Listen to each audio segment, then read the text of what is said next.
Oba the Shoemaker from Nigeria. Aurora, a single and wealthy woman, flew to Abuja, Nigeria, for a business trip. Tall, black, and muscular, he caught her eye immediately. Although Oba was just a humble shoemaker, that didn't stop Aurora from wooing him. First, she enticed him with money and gradually offered him an opportunity to travel abroad. They dated for 2 weeks, during which Aurora proposed to Oba to marry her. Oba got married to her, even though Oba was married with 3 kids. After their marriage in court, Aurora then convinced Oba to travel back with her to Finland, her home country. With his easygoing personality, positive attitude, and accepting of all people, Oba was able to integrate seamlessly into Finnish society, despite all of its foreign customs and the different climate. He made friends wherever he went. He was such a charismatic individual, the epitome of charming. However, this newfound success of Oba's shone a light on a darker side to his wife Aurora's personality. She became more and more possessive of her husband, jealous of his success and his social abilities. She didn't want him to be independent of her, with a new job and making his own income. What if he made enough money that he could travel back to Nigeria, forgetting about me completely? Or he finds another woman here that is younger and more beautiful than me? She wondered. As Aurora became more and more convinced with the thought of losing Oba, she then restrained Oba from attending events and accepting invitations.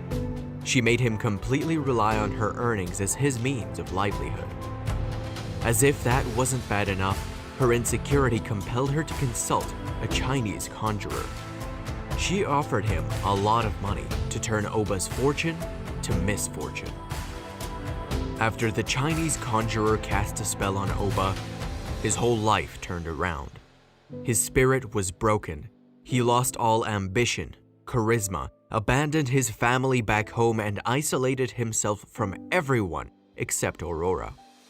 Like an enchanted fairy prince, he remained in that condition for 2 years.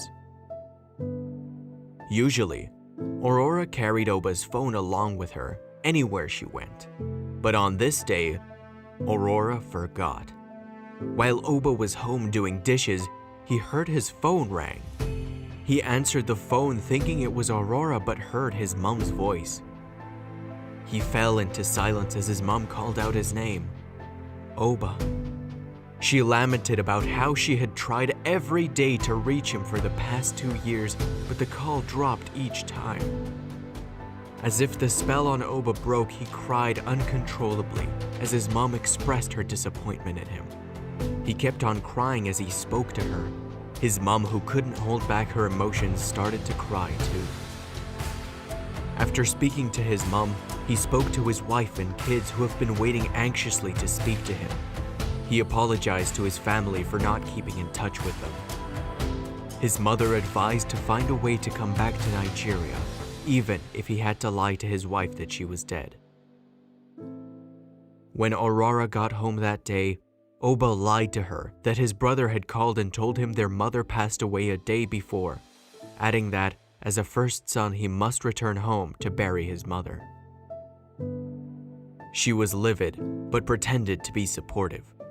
Aurora consulted with her Chinese conjurer once again, who informed her that Oba was lying and emphasized that he was trying to run away from her.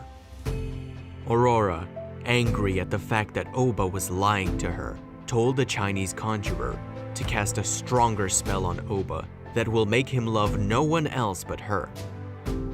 On top of all that, Aurora contacted her psychiatrist friend and asked if he could prescribe her antidepressant drugs, like the one used for mentally deranged people. Without consultation, her psychiatrist friend agreed and wrote her a prescription. 2 days after, Aurora prepared lunch and served her husband, along with a juice she had laced with the love potion and the prescription drug. After Oba drank the juice, his personality became blunted, his mind was slower and his body felt useless. The thought about traveling back to Nigeria suddenly disappeared. He became obsessed with his wife. At home, he clung and would not let go of her hands. Like a zombie, he followed her everywhere she went in the house. He couldn't bear to be apart from her for just a second.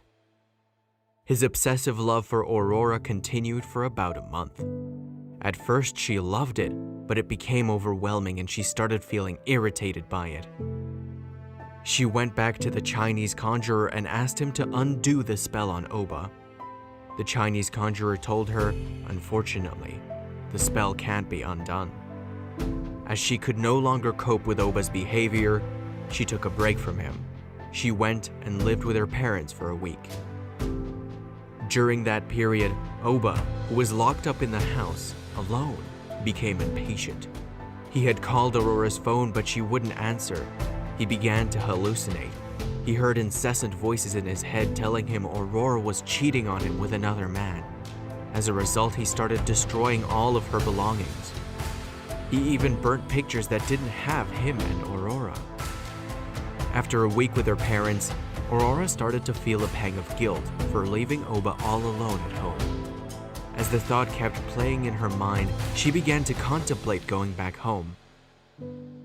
One day on her way back from work, she made up her mind to return home to Oba. On her way, she stopped by a flower shop to buy some flowers for him. As she entered the house holding the flowers, she was in total shock when she saw the extent of damage Oba had done in the house.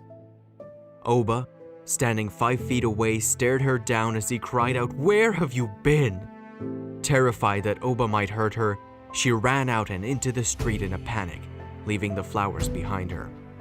Oba chased her until he came to a stop and fell to his knees when he saw Aurora lying down on the asphalt, motionless, with her body dismembered, after she was run over by a car as she tried to cross the road.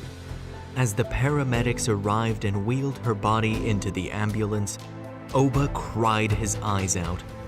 A week later, he was confined to a mental hospital for a mental illness. The end. I'm a fun guy.